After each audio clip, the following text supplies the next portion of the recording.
بسم اللہ الرحمن الرحیم نحمدہ ونصلی علی رسولہ الکریم اما بعد۔ اللہ تعالیٰ کا اپنے بندوں سے، اپنے ایمان والوں سے جو خطاب ہے اس کا تذکرہ چل رہا ہے۔ اس سے پہلے 6 خطاب جو قرآن مجید میں ایمان والوں سے اللہ تعالیٰ کر رہے ہیں وہ گزر چکے، ان کی تشریح وضاحت میں عرض کر چکا ہوں۔ آج 7واں خطاب عرض کرنا ہے۔ ایمان والوں کو جو اللہ تعالیٰ نے خطاب کیا ہے اس میں 7واں خطاب ہے، یا ایھا الذین آمنوا ادخلوا فی السلم کافۃ ولا تتبعوا خطوات الشیطان انہ لکم عدو مبین۔ یہ سورہ بقرہ کی آیت نمبر 208 ہے۔ سب سے پہلے اس کا ترجمہ کرتے ہیں اور پھر اس کا شان نزول عرض کریں گے، اور پھر اس کے بعد اس میں ذکر کردہ مسائل کو بیان کروں گا۔ سب سے پہلے ترجمہ اس صورت آیت کا یہ ہے، اے ایمان والو، یا ایھا الذین آمنو، اے ایمان والو، ادخلوا فی السلم کافۃ، اسلام میں پورے کے پورے داخل ہو جاؤ۔ ادخلوا داخل ہو جاؤ، فی السلم اسلام میں، کافۃ مکمل طور پر، ولا تتبعوا خطوات الشیطان، اور شیطان کے قدموں کی پیروی مت کرو، یعنی شیطان کی مان کے مت چلو۔ انہ لکم عدو مبین، اس لیے کہ وہ تمہارا کھلا ہوا دشمن ہے۔ یہ اس کا ترجمہ ہے، آیت نمبر 208 سورہ بقرہ۔ اس کے شان نزول میں مفسرین نے لکھا ہے کہ جس وقت حضرت عبداللہ ابن السلام جو پہلے اہل کتاب تھے اور ان کے ساتھ کچھ اور ساتھی جب اسلام لے آئے، اسلام قبول کر لیا، تو اسلام قبول کرنے کے بعد بھی ان کے اندر چند باتیں ایسی تھیں کہ وہ اپنے سابقہ مذہب کو، یعنی شریعت موسوی کو بھی برقرار رکھنا چاہتے تھے۔ جس طرح کہ ہفتے کے دن کی بڑی تعظیم ہے، اس دن شریعت موسوی میں، اور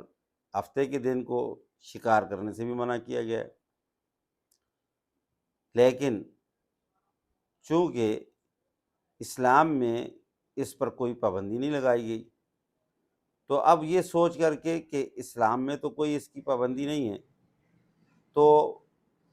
وہ ہفتے کی تعظیم بھی کرتے تھے اور ہفتے والے دن شکار سے بھی اجتناب کرتے تھے۔ دوسرا، حضرت موسیٰ علیہ السلام کی شریعت میں اونٹ کا گوشت کھانا اور اس کا دودھ پینا یہ جائز نہیں تھا، اور اسلام میں بھی اس کا حکم تو نہیں دیا گیا،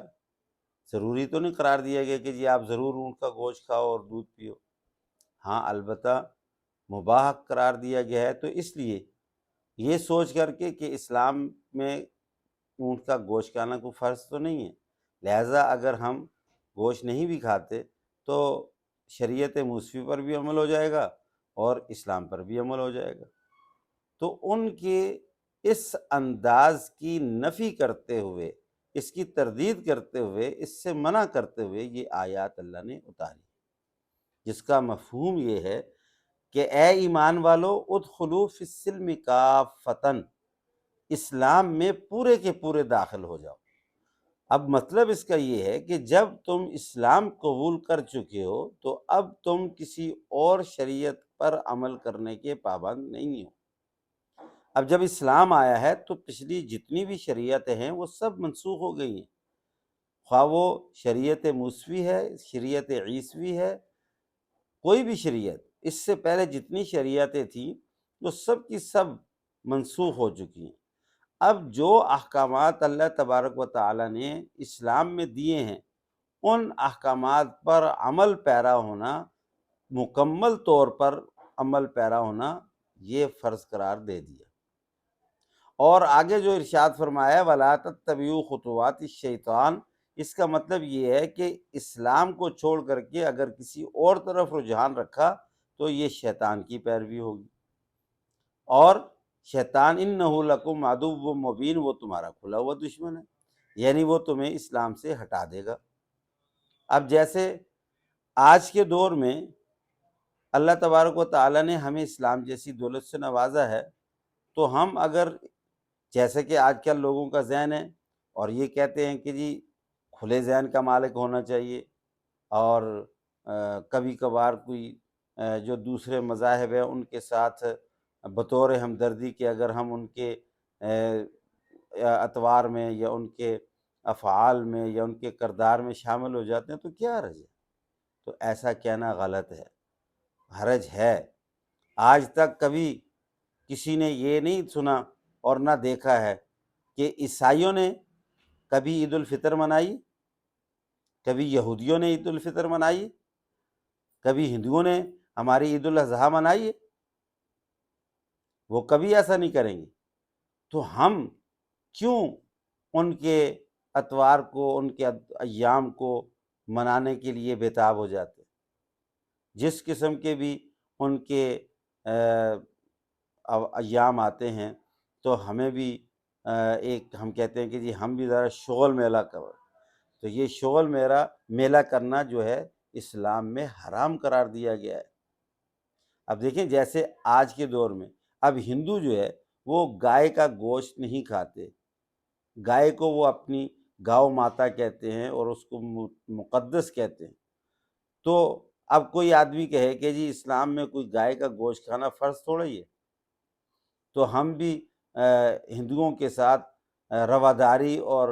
اخوت اور بھائی چارہ کرتے ہوئے ہم بھی ان کی طرح جو ہے وہ گوشت نہیں کھائیں گے اور گائے ذبح نہیں کریں گے، تو یہ غلط ہے،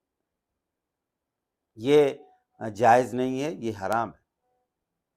اسی طرح سے جس طرح سے وہ کسی جو عبادات کرتے ہیں ان کی اپنی عبادتوں کو ان کے جیسا بنا دینا، ہندوؤں کی طرح، عیسائیوں کی طرح اگر عبادتوں کو بنا دینا، یہ بھی غلط ہے، یہ بھی حرام ہے، ادخلوا فی السلم کے خلاف ہے۔ ہمارے پاس اللہ رب العزت نے ہر چیز مکمل دی ہے۔ اللہ نے آخر میں ارشاد فرمایا الیوم اکملت لکم دینکم، اللہ نے تمہارے لیے دین کو مکمل کیا ہے، کسی قسم کی بھی کوئی بھی کمی کوتاہی نہیں ہمارے اسلام میں، ہمارے مذہب میں، ہم کسی کے محتاج نہیں ہیں۔ ہمارے لیے ہر چیز، خواہ اس کا تعلق عبادات سے ہو یا اس کا تعلق ایمانیات سے ہو، خواہ اس کا تعلق اخلاقیات سے ہو، خواہ وہ معاملات سے تعلق ہو، تمام تر زندگی کے شعبوں میں پوری رہنمائی کی گئی ہے، اور پورا عمل کرنا یہ ہے ادخلوا فی السلم کافہ۔ یعنی ہمارے جو نظریات ہیں، ہمارے جو عقائد ہیں، ہمارے جو ایمانیات ہے، وہ بھی مکمل طور پر اسلامی ہو۔ ہمارے جو نظریات، ہماری سوچ، ہمارے عقائد، ہمارے کانسیپٹس، وہ سب کے سب وہ ہوں جو اسلام کہتا ہے۔ یہ نہیں ہے کہ کچھ اسلامی کانسیپٹس ہوں اور کچھ ہم یہودیوں والے بھی کانسیپٹس رکھیں، کچھ ہمارے اسلامی کانسیپٹس ہوں اور کچھ ہمارے ہندوؤں والے بھی ہوں، تو یہ اللہ کو قبول نہیں ہے۔ ادخلوا فی السلم کافۃ، اسلام میں پورے کے پورے داخل ہو۔ کنسیپٹس، نظریات اگر رکھنے ہیں تو مکمل طور پر وہ کنسیپٹس، وہ عقائد، وہ نظریات، وہ سوچ اور فکر جو قرآن نے دی ہے اور جو حدیث نے دی ہے، جو علماء حق نے ہمارے لیے مقرر کیے ہیں راستے، ان راستوں کو، ان سوچوں کو اپنانا یہ ضروری ہے۔ یہ نہیں ہے کہ جی ہم کچھ سوچ یہاں سے لے لیں اور کچھ نظریات یہاں سے لے لیں، ایسا نہیں۔ اگر ایسا کریں گے تو یہ قرآن کی اس آیت کے خلاف ہوگا، وہ شیطان کی پیروی ہوگی۔ اسی طریقے سے عبادات، جتنی بھی عبادتیں ہمیں دی گئی ہیں وہ تمام کی تمام عبادتیں ہمارے لیے مکمل اور اکمل عبادات دی گئی ہیں۔ اب ان عبادات سے ہٹ کر کے یا جو عبادات دی ہیں ان عبادات کے طور اور طریقے بھی ہمیں سکھائے ہیں، جیسے نماز ہے، روزہ ہے، حج ہے، زکوٰۃ ہے، اور اس کے علاوہ جتنی بھی عبادات ہیں، تمام کی تمام عبادات اس طریقے سے کرنا جس طرح اللہ کے رسول صلی اللہ علیہ وسلم نے ہمیں سکھائی، تو وہ پھر اسلام بنے گا۔ لیکن اگر عبادات میں بھی ہم پیروی یہودیوں کی یا عیسائیوں کی یا ہندوؤں کی کریں گے تو وہ پھر عبادات بھی ہماری عبادات نہیں ہوں گی، وہ اللہ کے ہاں قابل قبول نہیں ہوں گی، وہ اس آیت کے خلاف ہو۔ اسی طریقے سے ہمارے جو معاملات ہیں، دنیاوی معاملات، ہمارا رہن سہن، ہمارا کلچر، ہماری تہذیب، یہ ساری کی ساری چیزیں، ہمارا جینا مرنا، شادی بیاہ، کھانا پینا، اٹھنا، رہن سہن، ہمارے جتنے بھی معاملات ہیں، ان سارے معاملات میں ادخلوا فی السلم کافہ، مکمل طور پر اسلام کو سامنے رکھتے ہوئے۔ یہ نہیں ہے کہ جب شادی کا موقع آئے تو ہم ہندوؤں والی رسمیں شروع کر دیں۔ یہ مہندی کی رسم ہندوؤں کی رسم ہے، یہ سیرے کی رسم ہندوؤں کی رسم ہے، یہ جو چادر اور کپڑے ڈالنا یہ سب ہندوؤں کی رسم ہے، اور یہ جتنے بھی بین اور باجے بجانا یہ سب، اب جب یہ ایک خانہ آبادی ہے تو جب ہم شریعت کے خلاف اس کو اپناتے ہیں تو پھر خانہ بربادی بنتی ہے۔ اسی طریقے سے جب ہمارا کوئی مر جاتا ہے تو اللہ کے نبی نے فرمایا کہ لا تعزیت بعد ثلاثۃ ایام، 3 دن تک مرنے والے پر تعزیت ہے، اور اس کی جو بیوہ ہے اگر تو بیوہ کے لیے 4 مہینے 10 دن ہیں تعزیت کے۔ اس کے علاوہ کوئی بھی دن نہیں بتائے گئے، اور نہ ہی اس کے لیے ہمیں بتایا گیا کہ جی اب جمعرات آ گئی تو کھانے پکا کے دیں، اب 10ویں اور 20ویں اور 40ویں اور سال اور برسیاں، یہ اسلام میں کچھ بھی نہیں، یہ ہندوؤں کی اتباع ہے، یہ ہندوؤں کو دیکھا دیکھی کیا جا رہا ہے سارا کچھ۔ تو اسلام جو اس چیز کا نام ہے جو اللہ کا حکم ہے